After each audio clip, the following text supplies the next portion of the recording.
الحمد لله على إحسانه والصلاة والسلام على رسوله محمد وآله وأصحابه أجمعين. أما بعد، أعوذ بالله من الشيطان الرجيم. بسم الله الرحمن الرحيم. قال النبي صلى الله عليه وسلم: لا يؤمن أحدكم حتى أكون أحب إليه من والده وولده والناس أجمعين، أو كما قال رسول الله صلى الله عليه وسلم.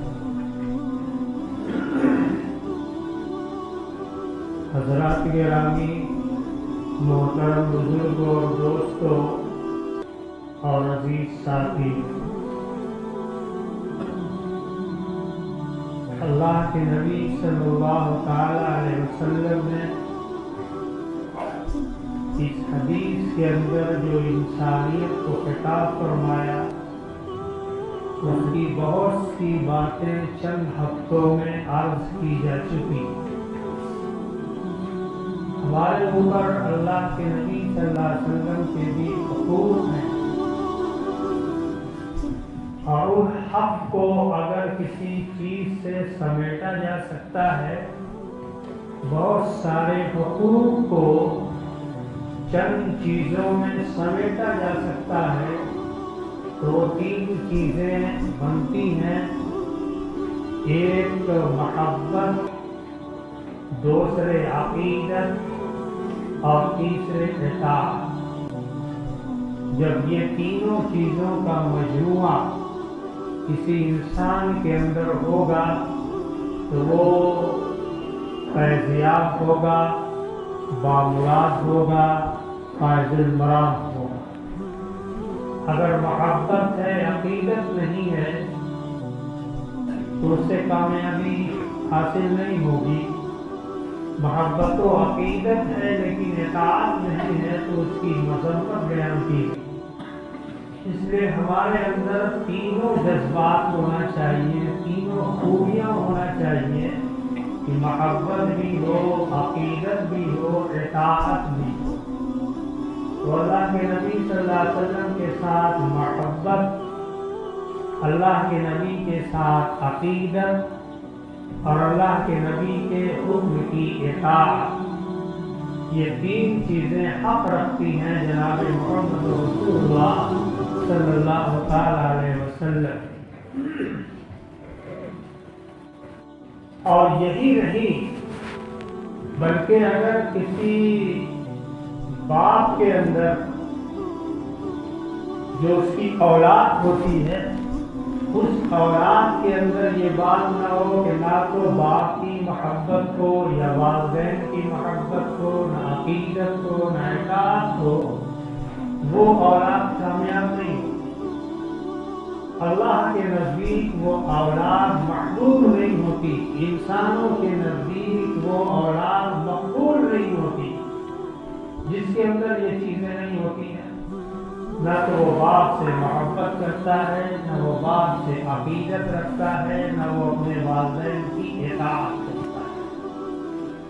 اسی طریقے سے اساتذہ ہیں، علماء ملت اسلامیہ ہیں، بزرگان دین ہیں، اولیاء صالحین ہیں، ان سے بھی محبت، عقیدت اور اطاعت اگر ہوگی تو فیض حاصل ہوگا. اور اس میں سے کوئی ایک چیز بھی اگر غائب ہوگی تو فیض رک جائے گا، بند ہو جائے گا. اساتذہ سے محبت ہے، عقیدت نہیں ہے تو آپ کو فائدہ نہیں. محبت و عقیدت ہے لیکن اطاعت کا جذبہ نہیں ہے تو آپ ناقص رہ جائیں گے، آپ کامل نہیں ہو سکتے. اس لیے ہر شخص کے اندر یہ لازم ہونا چاہیے کہ جس کو وہ اپنا بڑا مانے، جس کو وہ اپنا بڑا خیال کرتا ہے، شمار کرتا ہے، اس کی وہ تینوں چیزوں پر عمل کرنا چاہیے تو وہ دونوں جہان میں سرخرو ہوگا. اللہ کے نزدیک بھی محبوب ہوگا، عند الناس بھی مقبول ہوگا. اور ان تینوں چیزوں کا فقدان جب انسان کے اندر ہوگا، کمی ہوگی، تو وہ نہ یہاں کامیاب ہو سکتا ہے اور نہ اللہ کے نزدیک کامیاب ہو سکتا ہے۔ صحابہ نے اللہ کے نبی صلی اللہ علیہ وسلم کے ساتھ تینوں معاملہ فرمایا ہے، محبت کا بھی، عقیدت کا بھی، اطاعت کا بھی۔ نبی علیہ السلام کے لیے اپنی جان قربان کرنا، اپنا مال خرچ کرنا، اپنی اولاد کو قربان کر دینا، یہ ان کے لیے معمولی بات ہے، یہ محبت کا تقاضا تھا۔ ہر بار سب کچھ چھوڑ کر ہجرت کر کے چلے گئے، یہ محبت کی بات تھی، عقیدت کی بات تھی اور اطاعت کی بات تھی۔ ہر انسان کا وہ دل نہیں، ہر انسان کا وہ جگر نہیں جو جگر اللہ نے صحابہ کرام کو عطا فرمایا تھا، جو ہمت و قوت اللہ نے صحابہ کرام کو عطا فرمائی تھی کہ اللہ کے نبی نے جو کچھ فرما دیا اس کے لیے وہ تیار ہے۔ تو محبت کے کام چیز ہے۔ عقیدت کہا جاتا ہے کہ نبی علیہ السلام جو چیز دنیا میں لے کر آئے، جن چیزوں کا آپ نے حکم فرمایا، اس کو سچا اور حق ماننا، اس کا نام عقیدت ہے۔ ہم جو آپ کی بات مانتے ہیں، آپ سے محبت ہے، لیکن آپ کی بات پر ہم یقین نہیں کرتے، یہ عقیدت کی کمی ہے۔ جو بڑا ہوتا ہے، جو بزرگ ہوتا ہے، رہنما ہوتا ہے، اس سے محبت کے ساتھ اس کی بات پر یقین بھی ہونا چاہیے۔ صحابہ نے اللہ کے نبی سے محبت بھی فرمائی اور اللہ کے نبی کی باتوں پر یقین بھی فرمایا تاکہ نجات ہو جائے، اسی کا نام عقیدت ہے۔ اور اطاعت، جو کچھ اللہ کے نبی نے فرما دیا کہ ایسا مت کرو، انہوں نے چھوڑ دیا، ایسا کرو انہوں نے کیا، اس کا نام اطاعت ہے، فرمانبرداری ہے، اتباع ہے۔ یہ تین چیزوں کا مجموعہ جو حق ہے اللہ کے نبی صلی اللہ علیہ وسلم کا، اور یہی تینوں چیزیں ہمیشہ کام دیں۔ اللہ کے نبی صلی اللہ علیہ وسلم نے حضرت علی رضی اللہ تعالی عنہ کو ارشاد فرمایا ہجرت کے موقع پر کہ میں ہجرت کر رہا ہوں مدینہ منورہ، ہمارے پاس کچھ لوگوں کی امانتیں موجود ہیں، کیونکہ آپ اس زمانے میں امین کے لقب سے جانے جاتے تھے۔ ساری دنیا، سارا عرب آپ کو امین کے خطاب سے یاد فرماتا تھا۔ اللہ کے نبی صلی اللہ علیہ وسلم نے یہ امانت حضرت علی رضی اللہ تعالی عنہ کے سپرد فرمائی اور فرمایا کہ کل صبح میں یہ تمام امانتیں جن کی ہے وہ سب کو واپس کر جاؤ اور رات میں ہمارے بستر پر آرام کرنا اور صبح فلاں مقام پر اس سے ملاقات کرنا۔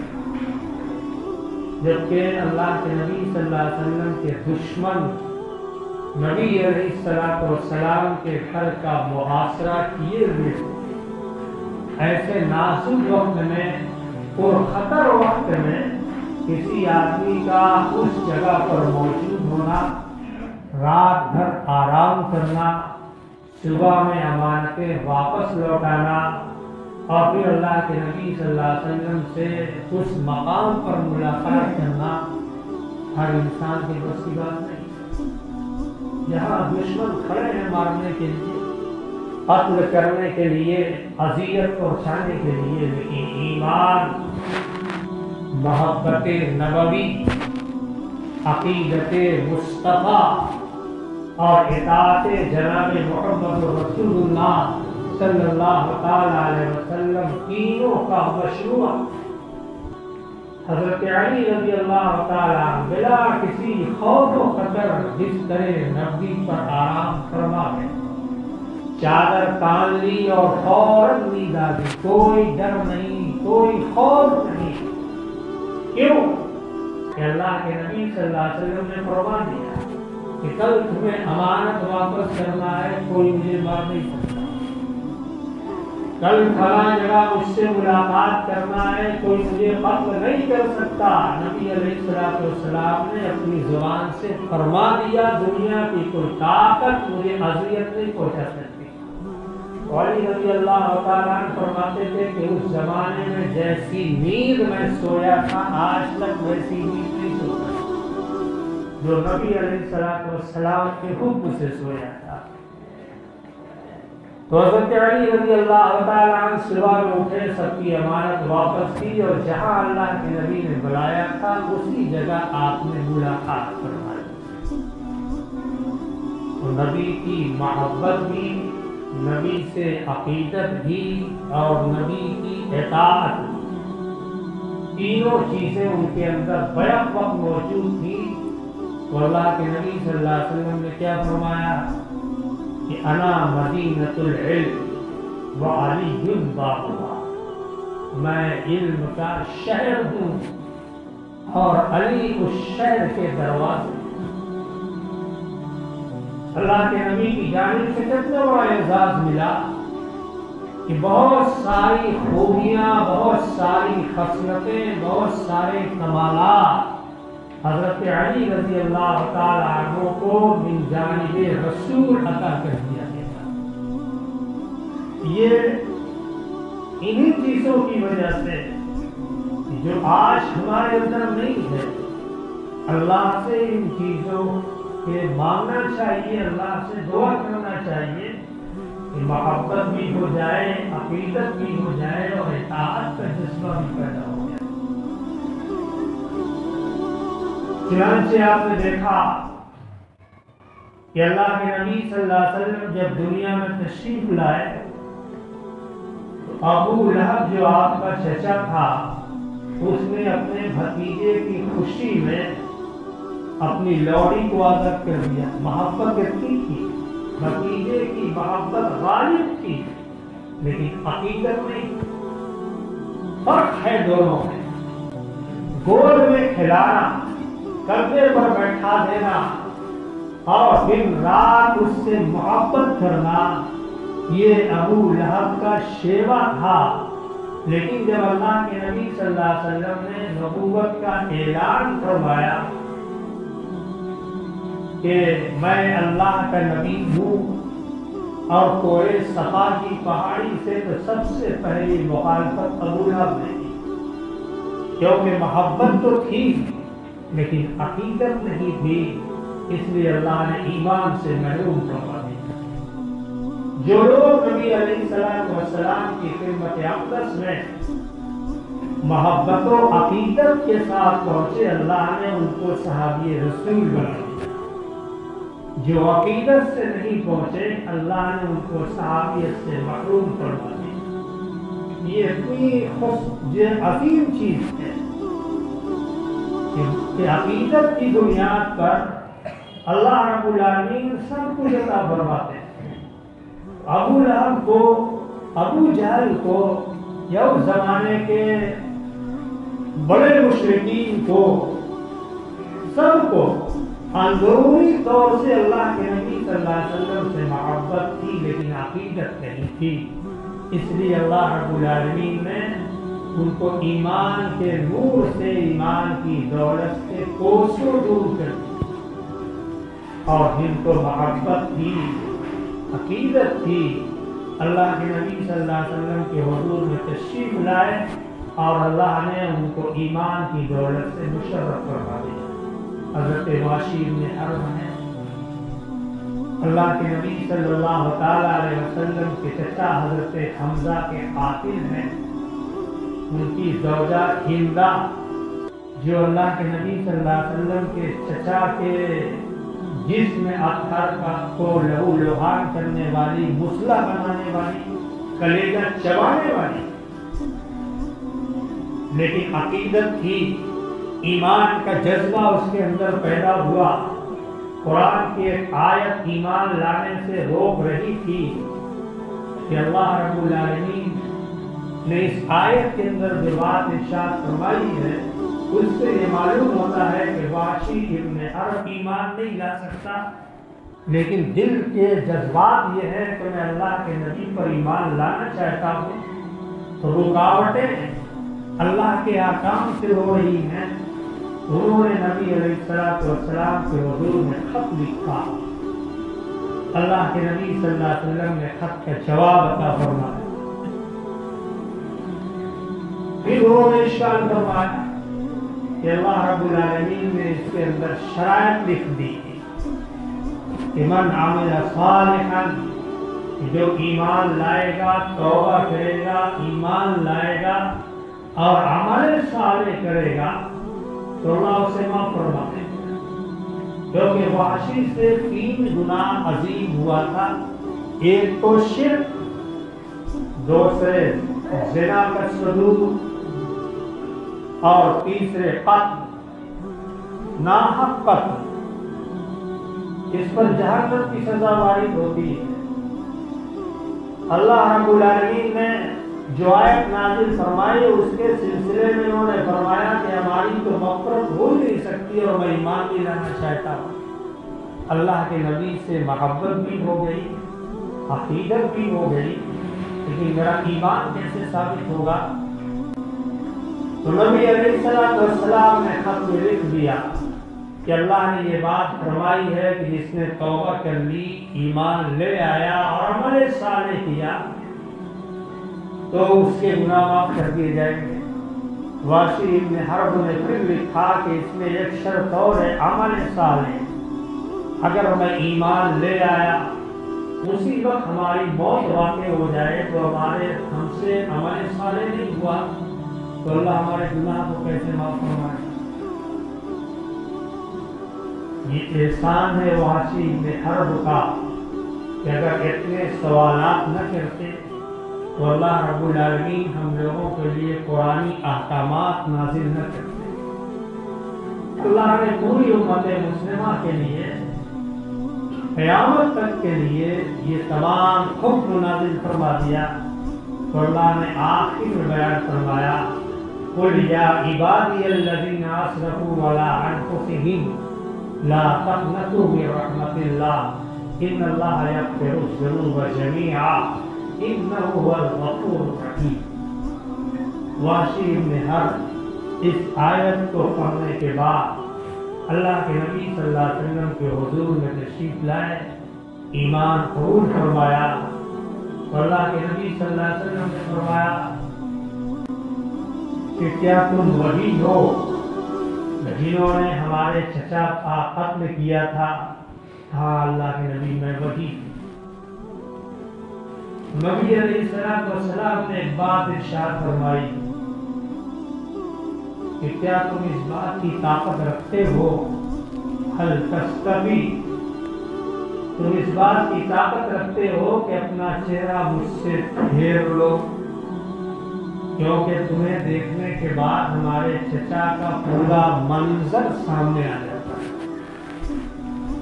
حضرت وحشی بن حرب رضی اللہ تعالیٰ عنہ نے ایمان قبول فرمایا، نبی علیہ السلام کی عقیدت، نبی علیہ السلام کی اطاعت، آپ فوراً اٹھے اور اپنے گھر تشریف لے۔ نبی علیہ السلام کے سامنے آپ حاضر نہیں ہوتے تھے، صحابی رسول ہو گئے، کیونکہ اللہ کے نبی صلی اللہ علیہ وسلم جب مجھے دیکھیں گے تو ان کے چچا یاد آ جائیں گے۔ اور نبی علیہ السلام نے یہ بہت ہی محبت اور پیار سے فرمایا، کیا ایسا ممکن ہو سکتا ہے کہ تم اپنا چہرہ مجھ سے پھیر لو؟ وہ انہوں نے پھیر لیا۔ اللہ نے صحابیت کے منصب سے نوازا، اللہ نے اونچا مقام عطا فرمایا۔ نبی علیہ السلام سے آدمی کتنا ہی دور کیوں نہ ہو جائے، اگر محبت و عقیدت اور اطاعت ہے تو وہ نبی سے قریب ہوتا ہے، چاہے وہ اپنے کسی بھی ملک اور خطے میں ہو، اگر وہ نبی سے محبت اور عقیدت اور اطاعت کرتا ہے تو اللہ کے نبی سے بہت قریب ہوتا ہے۔ یہ ثبوت ہے حضرت وحشی ابن حرب کا واقعہ کہ اللہ کے نبی صلی اللہ علیہ وسلم سے بہت دور ہیں، لیکن اللہ کے نبی صلی اللہ علیہ وسلم کا فیض ان تک بھی پہنچتا تھا، کیونکہ جس کی وجہ سے کسی کے اندر تھوڑی سی خدورت آ جائے، تھوڑی سی نفرت پیدا ہو جائے، یا پرانی داستانیں اس کے سامنے دوہرا دی جائے تو اس کا فیض بند ہو جائے۔ اس لیے نبی علیہ السلام نے تربیت کے طور پر فرمایا کہ مجھ سے فیض حاصل کرنے کا راستہ بس یہی ہے کہ تم اپنا چہرہ مجھ سے کافی دور رکھو، پھیر لو، میرا فیض پہنچتا ہے، مجھ سے قریب رہو گے، قریب رہتے ہوئے فیض حاصل نہیں ہو سکتا، کیونکہ نبی علیہ السلام کے اوپر ان کے چچا کی یاد غالب ہے۔ تو اسلام نے یہ تعلیم دی کہ ہر انسان کے اندر جب یہ تین باتیں پیدا ہو جائیں گی تو گویا اس نے اپنے نبی کے حقوق کو ادا کرنے کی کوشش کی۔ نبی علیہ السلام کا ہر طریقہ اسے پیارا، نبی علیہ السلام کی باتیں اسے بہت ہی محبوب اور اچھی، اور جو نبی علیہ السلام نے منع فرمایا، حکم فرمایا، اس کی فرمانبرداری، یہ نبی علیہ السلام کا حق ہے۔ اطاعت کسے کہا جاتا ہے؟ اللہ کے نبی صلی اللہ علیہ وسلم مسجد نبوی کے واعظ فرما رہے ہیں، اتنے میں آپ نے فرمایا کہ یا ایھا الناس اجلسوا، اے لوگوں بیٹھ جاؤ۔ جو صحابہ کھڑے ہوئے تھے وہ بیٹھ گئے۔ حضرت عبداللہ ابن مسعود رضی اللہ تعالیٰ عنہ مسجد کے باہر ہیں، مسجد نبوی میں تشریف لا رہے تھے، اور اللہ کے نبی صلی اللہ علیہ وسلم کی آواز ان کے کان میں پہنچ گئی، یا ایھا الناس اجلسوا، اسی جگہ بیٹھ۔ یہ نہیں دیکھا کہ راستہ ہے اچھا ہے یا برا ہے، پاکیزہ ہے یا ناپاک ہے، اللہ کے نبی کی آواز پہنچی، اجلسوا، بیٹھے۔ یہ اتباع ہے، یہ اطاعت نبوی ہے۔ اور اس کے بعد اللہ کے نبی صلی اللہ علیہ وسلم کے حضور میں واعظ ختم ہونے کے بعد تشریف لائے، تو اللہ کے نبی صلی اللہ علیہ وسلم نے فرمایا کہ باہر کیوں بیٹھ گئے؟ فرمایا اللہ کے نبی صلی اللہ علیہ وسلم آپ کی آواز اور آپ کا حکم ہوا کہ یا ایھا الناس اجلسوا، اس لیے میں فوراً بیٹھ گیا۔ کہا میں نے مسجد میں جو لوگ کھڑے تھے ان کے لیے خطاب فرمایا تھا، میں نے تمہارے لیے کہا۔ اللہ کے نبی کان میں آواز آئی نہیں تھی، اور اگر میں اس جگہ نہ بیٹھتا، ایک قدم بھی آگے بڑھ جاتا اور میری روح پرواز کر جاتی تو نافرمانی رسول بھی نہیں کیا جاتا۔ اس لیے بیٹھ گیا کہ نبی علیہ السلام کے حکم کی اطاعت کرنا، ان کے حکم کی فرمانبرداری کرنا، یہ ایمانی تقاضا ہے۔ اس کو کہا جاتا ہے اطاعت، کہ نبی علیہ السلام نے جتنا کیا اس کے مطابق زندگی گزارا۔ کوئی یہ نہ سمجھے کہ اگر وہ بڑے کی اولاد ہے، بادشاہ کی اولاد ہے، شہنشاہ کی اولاد ہے، ولی کی اولاد ہے، صحابہ کی اولاد ہے، نبی کی اولاد ہے، تو اولاد ہونے کی بنیاد پر اس کی بخشش ہو جائے گی، یہ ناممکن ہے۔ اللہ کے نبی صلی اللہ علیہ وسلم نے صاف فرمایا کہ فاطمہ بنت محمد، یہ دھرم میں مت رہنا کہ تم نبی کی صاحبزادی ہو، رشتہ دار ہو، اللہ رب العالمین تمہیں تمہارے عمل کی وجہ سے معاف فرمائے گا، نبی کی نسبت سے معاف نہیں کرے گا۔ ہماری جو خوبیاں ہیں، نبی علیہ السلام کی جو خوبیاں تھیں، انہیں بھی اللہ کے نبی نے فرمایا کہ اس فرض میں مت رہنا کہ ہم نبی علیہ السلام کی خوبیاں ہیں اللہ ہمیں معاف فرمائیں گے، نہیں ہو سکتا۔ ہمارے صالح کی بنیاد پر، ایمان کی بنیاد پر اللہ رب العالمین معاف فرمائے۔ اگر بخشش کرنا اعلیٰ نسب کی وجہ سے، نبوت کی وجہ سے، بزرگی کی وجہ سے، صحابیت کی وجہ سے اگر ہو سکتی تھی تو اللہ تعالیٰ اس کا آئیڈیل، اللہ تعالیٰ اس کا نمونہ دنیا کے اندر پیش فرماتے۔ حضرت ابراہیم علیہ السلام کے والد آزر کو اللہ معاف فرما سکتا تھا کہ آپ کے صاحبزادے نبی ہیں حضرت ابراہیم، اس لیے آپ کو بخش دیا جاتا ہے، اللہ نے معاف نہیں کیا۔ حضرت لوط علیہ السلام کی زوج محترمہ جو لوط علیہ السلام پر ایمان نہیں لائی، بخشی نہیں جائے گی، اگرچہ وہ نبی کی بیوی تھی، لیکن اللہ معاف نہیں فرمایا تو حالت کفر کا انتخاب۔ حضرت نوح علیہ السلام کی اولاد کنعان، نوح علیہ السلام نبی ہیں، اولاد نافرمان ہے، صاحب ایمان نہیں ہے، بخشش نہیں ہوگی، نسبت ہے نبی سے، لیکن اللہ معاف نہیں فرمایا۔ یہ ضابطہ ہے اللہ رب العالمین کا کہ لیس للانسان الا ما سعی، جس انسان کے اندر اس کی کمائی کام آئے گی ایمان کی بنیاد پر، اگر ایمان ہے تو اللہ معاف فرمائے گا، ایمان نہیں ہے تو اللہ معاف نہیں فرمائے، یہ اس کا ضابطہ ہے۔ لیکن اللہ کسی چیز کے پابند نہیں ہے، اللہ اگر چاہیں تو گناہ صغیرہ کے ذریعے سے جہنم میں ڈال دیں، اور اللہ اگر چاہیں تو گناہ کبیرہ کو معاف کر کے جنت میں داخل فرما دیں۔ اسی لیے حدیث کے اندر آتا ہے کہ ایک شخص قیامت کے دن لایا جائے گا اور اس کے گناہ صغیرہ کا حساب کیا جائے گا، اور وہ ڈرتا ہوگا کہ ابھی صغیرہ کی ہماری تعداد اور گنتی چل رہی ہے، اللہ رب العالمین ابھی کبائر باقی ہیں، کبیرہ باقی ہے، تو اللہ تعالیٰ اس کے صغیرہ گناہ کے عوض میں جتنے بھی صغیرہ گناہ ہوں گے اس کے عوض میں اللہ اس کا جنت کا مقام بڑھاتے ہیں۔ اللہ کی رحمانیت دیکھیے، اللہ کی غفوریت دیکھیے، گناہ کے عوض میں اللہ رب العالمین اس کے مقامات کو بڑھاتے رہے۔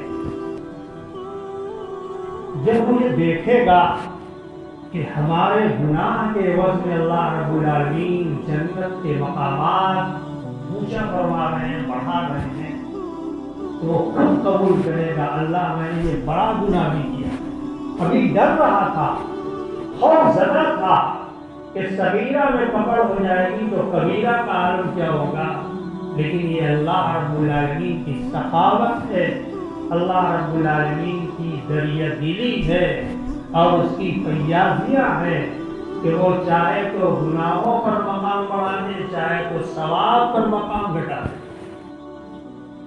وہ کسی کا پابند نہیں۔ تو اللہ رب العالمین کسی ایک وجہ سے، کسی ایک خوبی کی وجہ سے اس کے صغیرہ گناہ کو معاف کر کے مقام بڑھا رہے تھے، تو وہ خود اپنے کبیرہ گناہوں کا اقرار کرنے لگا کہ اللہ اس پر بھی اجر عطا فرما دیجیے اور ہمارا مقام اونچا ہو جائے۔ یہ اللہ کی کریمی ہے، اللہ کی رحیمی ہے۔ تو ہم یہ کبھی نہ سمجھیں کہ دری راہ فلاں میں فلاں چیزیں ہیں، اس راہ میں فلاں کوئی چیز نام کی نہیں ہوتی ہے، بلکہ ہمیں عمل صالح کی بنیاد پر بخشا جائے گا، ایمان کی بنیاد پر بخشا جائے گا، اور کامیابی حاصل کرنے کے لیے 3 خصلتیں پیدا کرنی ہوگی، ایک تو محبت کی، عقیدت کی اور اطاعت کی۔ اگر یہ تینوں چیزیں ہمارے اندر ہیں تو انشاءاللہ الرحمن اللہ رب العالمین اس کو کامیابی سے ہمکنار فرمائے، اور ان تینوں چیزوں سے دور ہیں تو ہم کہیں کامیاب نہیں ہو سکتے۔ کوئی اللہ والے کی جائے گے تو بھی کامیاب نہیں ہو، کوئی نیک لوگ کے پاس جائیں گے تو بھی کامیاب نہیں ہوگا، فیض نہیں ہوگا، محروم ہو جائیں گے۔ یہ اللہ کے نبی صلی اللہ علیہ وسلم نے جو فرمایا کہ جو کچھ ہم نے کیا اس کو دیکھ کر کے کام کرو، ایک بات عرض کروں، 3 صحابی اللہ کے نبی صلی اللہ علیہ وسلم کے حضور میں تشریف لائے، اللہ کے نبی صلی اللہ علیہ وسلم کا معمول جاننے تھے کہ رات میں آپ کے معمول کیا تھے، دن میں آپ کے معمول کیا تھے۔ بتایا گیا کہ اللہ کے نبی کے معمولات رات کے یہ ہیں، دن کے یہ ہیں۔ تینوں صحابی نے ایک ایک بات فرمائی، جب آج سے میں ہمیشہ روزہ رکھوں گا، کبھی افطار نہیں کروں گا۔ دوسرے نے کہا کہ میں آج سے رات بھر نماز پڑھوں گا، سوؤں گا ہی نہیں۔ تیسرے نے یہ کہا کہ میں کبھی شادی نہیں کروں گا اور میں ایسے ہی رہوں گا اور اللہ کی عبادت میں مصروف رہوں گا۔ اللہ کے نبی صلی اللہ علیہ وسلم کو اطلاع ہوئی، آپ نے فرمایا کہ دیکھو میں نبی ہوں، تم سے زیادہ تقوی رکھتا ہوں، تم سے زیادہ اللہ سے ڈرتا ہوں، لیکن میں رات میں سوتا بھی ہوں اور نماز بھی پڑھ لیتا ہوں، روزہ بھی رکھتا ہوں، افطار بھی کرتا ہوں اور شادی بھی کرتا ہوں۔ فمن رغب عن سنتی فلیس منی، جو میری سنت سے اعراض کرے گا وہ مجھ سے نہیں، یہ میرے سنت کے خلاف ہے، میرے طریقے کے خلاف ہے، ایسا تو نہیں کر سکتے۔ رات میں سونا بھی ہوگا، عبادت کرنا ہو تو عبادت بھی کرنا ہوگا، رمضان کا مہینہ آئے تو روزہ بھی رکھنا ہوگا، نفل روزہ رکھنا چاہتے ہو تو افطار بھی کرنا ہوگا۔ یہ نہیں کہ آپ پورے سال نفل روزے رکھیں گے، افطار نہیں کریں گے، یہ اللہ کے نبی کی سنت نہیں، یہ طریقہ نہیں۔ وہی طریقہ محبوب، وہی عمل محبوب جو اللہ کے نبی صلی اللہ علیہ وسلم سے ثابت ہے، اگر اس کے خلاف کیا جائے گا تو وہ نہ اللہ کے نزدیک محبوب نہ اللہ کے نبی کے نزدیک محبوب۔ اللہ ہم سب کو عمل کی توفیق عطا فرمائے۔ وآخر دعوانا الحمدللہ رب العالمین۔